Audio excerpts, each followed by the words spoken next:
ሰበር ዜና ከፍተኛ የአዲስ አበባ ከተማ አስተዳደር ባለስልጣናት እጅ ከፍንጅ በቁጥጥር ስር ዋሉ። የከንቲባ አዳነች አቤቤና የታከለ ኡማ የቅርብ ሰዎች እንደሆኑ የተነገረላቸው እነኚህ ባለስልጣናት በፌዴራል ፖሊስ ኦፕሬሽን ነው በቁጥጥር ስር የዋሉት። ወዲህ ደግሞ ጀነራሉ ጥብቅ ወታደራዊ ምስጢሮችን አጋልጠው ተከስተዋል። ጀነራሉ የህወሓት ጦር በምዕራብ አቅጣጫ እየገሰገሰ ነው፣ መከላከያ በተጠንቀቅ መሆን አለበት ሲሉ አሳስበዋል። ይህ አዲስ ፖስት ሚዲያ ነው። የከበረ ሰላምታችን በያላችሁበት ይድረሳችሁ። ለአሁን የተደመጡ እናንተን የሚመጥኑ መረጃዎችን አጠናክረን መተናል። አስቀድማችሁ ቪዲዮን ላይክ እና ሼር በማድረግ አብራችሁን ትቆዩ ግብዣችን ነው። ዋና ዋናዎቹን እናስቀድም። ባለስልጣናት ላይ የሚወሰደው እርምጃ ከአዲስ አበባ ጀምሯል። 5 ከፍተኛ የመንግስት ባለስልጣናት በቁጥጥር ስር መዋላቸው ተሰምቷል። ገዢው የብልጽግና ፓርቲ 7ኛውን አገር አቀፍ ምርጫ ባሸነፈበት ማግስት ከሙስናና ብልሹ አሰራር ጋር በተገናኘ ጠንካራ እርምጃ እንደሚወሰድ ባስታወቀበት ማግስት ነው በርካታ ባለስልጣናትን ከስልጣን ማስወገድ የተጀመረው። በዝርዝር ታደምጡታላችሁ። ጀነራሉ ጥብቅ ወታደራዊ ምስጢሮችን አጋልጠው ተከስተዋል። የህወሓትን ጦር ፍሩት፣ ባልተጠበቀ አቅጣጫ እየገሰገሰ ነው ሲሉ ለ4 ኪሎ ማሳሰቢያ ልከዋል። አብይ ባደራጁት ልዩ የደህንነት ኮማንድ ፖስት የጦሩን እንቅስቃሴ በጥብቅ እየተከታተሉ መሆኑም ታውቋል። ጦሩ ፍጹም ባልተጠበቀ አቅጣጫ መከላከያን ከጀርባ ለመውጋት እየተንቀሳቀሰ ሲሆን የጸምዶ ኃይሎች ድንገተኛ መብረቃዊ ጥቃት በዚህ ግንባር ሊከፍቱ ይችላሉ ተብሏል። ትሰሙታላችሁ። ጠላቶቻችንን ዝም ብለን እንድናልቅ ነው የሚፈልጉት ሲሉ ጀነራሉ ተናገሩ። ጠላቶቻችን ተጋሩን ካላጠፋን ስልጣናችን አይጸናም ብለው ያምናሉ በማለትም 4 ኪሎ ላይ ከባድ ክስ አሰምተዋል። በቅርቡ 4 ኪሎን እንቆጣጠራለን ሲሉም ዝተዋል። ደብረጽዮን በበኩላቸው ማዕከላዊ ጥቃቶችን እናሸንፋለን ሲሉ፣ ድርጅታቸው ህወሓት በበኩሉ በትግራይ የአየር ቅኝቶችና ወታደራዊ እንቅስቃሴዎችን ቀጥለዋል ብለዋል። የተወደዳችሁ የቻናላችን ቤተሰቦች እነዚህንና ሌሎች መረጃዎችን አጠናክረናል። አሁን ወደ ዝርዝሮቹ እናመራለን።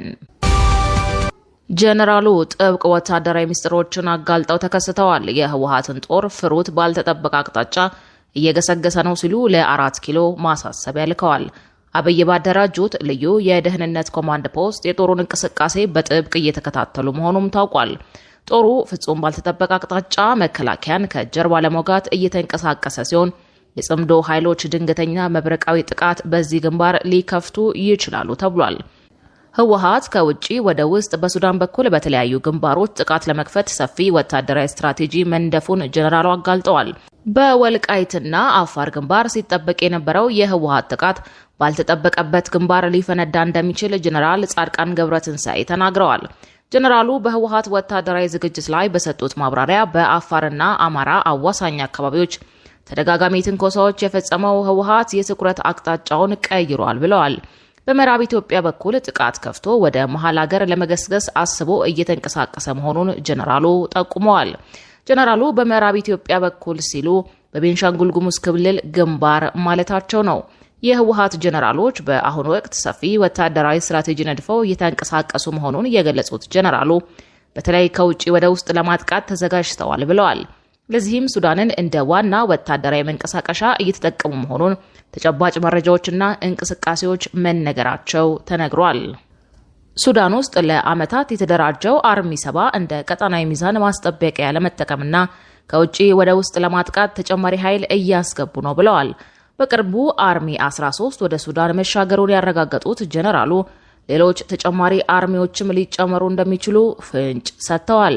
አርሚ 13 ወደ ሱዳን ለመሻገር ሲንቀሳቀስ በመንገድ ላይ 2 ጊዜ በድሮን ጥቃት ቢመታም የተረፈው አርሚ 7 ተቀላቅሏል ብለዋል። ሽራሮ ላይ የተፈጸመው የድሮን ጥቃት በህወሓት ማረጋገጫ የተሰጠበት ቢሆንም ሱዳን ከገባ በኋላ ሸረሪና ላይ ተጨማሪ ድብደባ መፈጸሙን ጀነራሉ ነግረዋል። ህወሓት ወደ መሃል ሀገር ሰብሮ ለመግባት መርጦታል በተባለው ቤንሻንጉል ጉሙዝ ክልል አርሚ 7 ከሱዳን ጦር ጋር አሰልፎ መዋጋቱን ጀነራል ጻድቃን መረጃ እንዳላቸው ተናግረዋል። አርሚ 7 እስከ ኩምሩክ ድረስ ዘልቆ በመግባት ውጊያ አድርጎ ተመቶ ወደ ኋላ መመለሱን ጠቁመዋል። ህወሓት ተጨማሪ ኃይል ወደ ሱዳን ማስገባቱንና አርሚ 7 ኩርሙክ ድንበር ድረስ መላኩ መንግስት ትኩረት ባልሰጠበትና ኃይል ባላሰማራበት አቅጣጫ ጥቃት ለመክፈት እየተዘጋጀ መሆኑን የሚያመላክት ነው ብለዋል። ይሁን እንጂ ፌዴራል መንግስት በሁሉም ግንባሮች ኃይል አሰማርቶ በንቃት እየጠበቀ ነው ብለው እንደሚያስቡ ጀነራሉ ገልጸዋል። ከውጪ ወደ ውስጥ ለማጥቃት የተያዘው ወታደራዊ እቅድ ከህወሓት ጀርባ ያሉ ኃይሎች ቀጥተኛ ድጋፍ ለመስጠት እንዲያመቻቸው የተሰላ ነው ብለው እንደሚገምቱም ጠቁመዋል። ከህወሓት ጀርባ ተሰልፈዋል የሚባሉት ግብጽ፣ ሻዕቢያና የጀነራል አልቡርሃን ጦር ህወሓት ከሱዳን በኩል ካጠቃ ከጀርባቸው በቅርበት የሎጂስቲክ ድጋፍ ለማድረግ እንደሚጠቀሙበት ገልጸዋል። ምንም እንኳን የጥቃቱ ትኩረት ከውጪ ወደ ውስጥ ቢሆንም በተከዜ በኩል ወደ ወልቃይት ሰብሮ ለመግባት ሊሞክር እንደሚችል ጀነራሉ ጠቁመዋል። ወልቃይት ላይ ከሱዳን በተከዜም በኩል ጥቃት ሊከፈት እንደሚችል ከዚህ ቀድሞ ሲገለጽ የነበረ ሲሆን መንግስትም በዚያው ግንባር ከፍተኛ ኃይል አሰማርቷል። ቀጣዩ መረጃችን ጠላቶቻችን ዝም ብለን እንድናልቅ ነው የሚፈልጉት ሲሉ ጀነራሉ ተናገሩ። ጠላቶቻችን ተጋሩን ካላጠፋን ስልጣናችን አይጸናም ብለው ያምናሉ በማለትም 4 ኪሎ ላይ ከባድ ክስ አሰምተዋል። በቅርቡ 4 ኪሎን እንቆጣጠራለን ሲሉም ዝተዋል። ደብረጽዮን በበኩላቸው ማዕከላዊ ጥቃቶችን እናሸንፋለን ሲሉ፣ ድርጅታቸው ህወሓት በበኩሉ በትግራይ የአየር ቅኝቶችና ወታደራዊ እንቅስቃሴዎች ቀጥለዋል ብለዋል። ከትግራይ ጦር አዛዦች በኩል የሚሰጡ ጠንካራና ዛቻ የተቀላቀለባቸው አስተያየቶች ቀጥለዋል። የዘመኑ ቴክኖሎጂ መሳሪያዎችን ታጥቀናል በሚለው ንግግራቸው የሚታወሱት የአርሚ 23 አዛዡ ጀነራል ኃይለ ሥላሴ ግርማይ ወዲ እምበይተይ ወደ አደባባይ ብቅ ብለው የአታሸንፉንም እናሸንፋችኋለን ንግግር አሰምተዋል። ጀነራሉ ከሚመሩት የአርሚ ጦር አባላት ጋር ባደረጉት ውይይት ብልጽግናን ጠላት ሲሉ በመጥራት ዓላማው ዝም ብለን እንድናልቅለው ሲሉ ከሰዋል። ጠላቶቻችን ተጋሩን ካላጠፋን ስልጣናችን አይጸናም ብለው ያምናሉ። የነሱ ዓላማ ዝም ብለን እንድናልቅ ነው። ይህ በፍጹም አይሆንም በማለት ተደምጠዋል። ዓለም አቀፋዊ ቀጠናዊና አካባቢ ሁኔታዎችን መሰረት አድርገው ሰፊ ፖለቲካዊና ወታደራዊ ትንታኔ የሰጡት ተጋዳላይ ኃይለ ሥላሴ ግርማይ ወይም ወዲ እምበይተይ ሰላም ፈላጊ መሆናችንን ተበዳዮች እንጂ በዳዮች አለመሆናችንን ለዓለም በመግለጫዎቻችን ለዲፕሎማቶች ደግሞ በአካል እየገለጽን መተናል። ሆኖም ግን ሆን ተብሎ ጆሮ ዳባ ልበስ እየተባለ ይገኛል ሲሉ ሞግተዋል። መሬታችንን ስላልን ህዝባችን እየተራበ ነው፣ ህዝባችን ተፈናቅሎ እያለቀ ነው ስላልን የጦርነት ፈላጊዎች ናቸው እያሉን ነው። ይህ እኛን ስለማይገልጽ እንታገለዋለን ብለዋል። ህወሓት በበኩሉ ዛሬ ረፋድ ላይ ባወጣው መግለጫ በትግራይ አዋሳኝ አካባቢዎች ወታደራዊ እንቅስቃሴው ቀጥሏል፣ የድሮን ክትትሉ አይሏል ብሏል። ቡድኑ በኢትዮጵያ የአውሮፓ ህብረት ልዑክ በትግራይ ወቅታዊ ሁኔታ ላይ ያወጣውን መግለጫና የሰነዘረውን ወቀሳ ሙሉ በሙሉ ውድቅ በማድረግ ጠንከር ያለ ይፋዊ ምላሽ ሰጥቷል።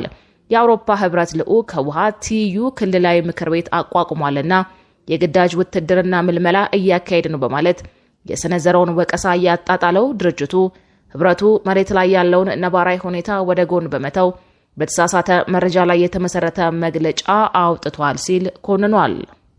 ህወሓት በትግራይ ውስጥ ትይዩ ክልላዊ ምክር ቤት አቋቁሟል የሚለው ወቀሳ ሙሉ በሙሉ መሰረተ ቢስ ነው ብሏል። በትግራይ ህዝብ የተቋቋመው ሌላ አዲስ ምክር ቤት እንደሌለ የገለጸው ድርጅቱ ቀደም ሲል በህግ የተመረጠው ብቸኛው የትግራይ ክልላዊ ምክር ቤት ከከተሞች እስከ ገጠር ማህበረሰብ ሰፊ ውይይት ከተደረገበት በኋላ ወደ መደበኛው ስራው መመለሱንና ይህም በታችኛው መዋቅር በኩል ጭምር ተቀባይነት ያገኘ መሆኑን አስታውቋል። ድርጅቱ አስገዳጅ ምልመላ እያካሄደ ነው መባሉ ግልጽ ያልሆነና በማስረጃ ያልተደገፈ ክስ ነው ሲል አጣጥሎታል። ይሁን እንጂ በትግራይ ዙሪያ ከፍተኛ ወታደራዊ ኃይል ስምሪት፣ ቀጣይነት ያለው የሰው አልባ አውሮፕላን ወይም ድሮን ጥቃቶችና የአየር ላይ ክትትሎች ባሉበት ነባራዊ ሁኔታ የክልሉ ባለስልጣናት ህዝቡን ከዳግም ጭፍጨፋና ከህልውና አደጋ የመጠበቅ ራሱን የመከላከል ሞራላዊና ህጋዊ ኃላፊነት እንዳለባቸው አስገንዝበዋል። የፌዴራል መንግስት የፕሪቶሪያውን ስምምነት ዋና ፈራሚ የሆነውን ህወሓትን በህግ ለመግፋት በመንቀሳቀስ ዋና የስምምነቱን ድንጋጌዎች ሳይተገበር በማቆየት ስምምነቱን በተከታታይ እያፈረሰ ባለበት ወቅት ህብረቱ ዝምታን መምረጡ ወቅሷል። የፌዴራል መንግስት የጣላቸው የነዳጅና የንግድ ዕቃዎች እገዳዎች በትግራይ ህዝብ ላይ ከፍተኛ የኢኮኖሚ ሽባነት መከራ መፍጠራቸውን እንዲሁም ተፈናቃዮች ያለበቂ ድጋፍ ለከፋ ችግር መጋለጣቸውን ድርጅቱ ጠቅሷል።